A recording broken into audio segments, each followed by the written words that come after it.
ये लड़की जो ना करे कम है, क्या हालत कर दी मेरी।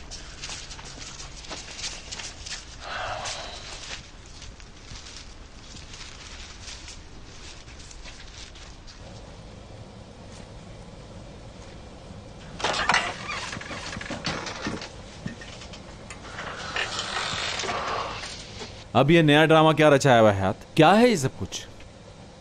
मैं तुम्हें खोना नहीं चाहती और ना ही तुम्हें रात भर बैठ के देखना चाहती हूँ।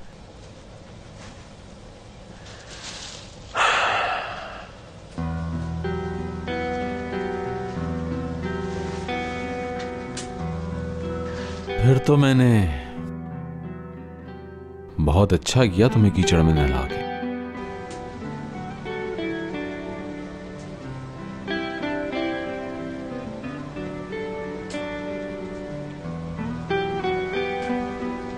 तुम अपनी नजरें हटा सकते हो। मुमकिन नहीं, मुश्किल काम है।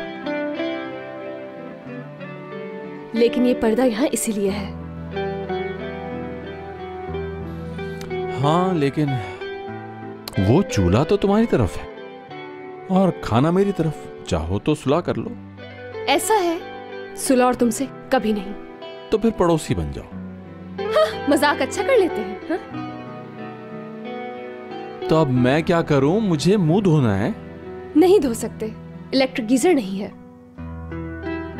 मोमबत्ती तो है और पानी भी है, तो गर्म कर लेते हैं।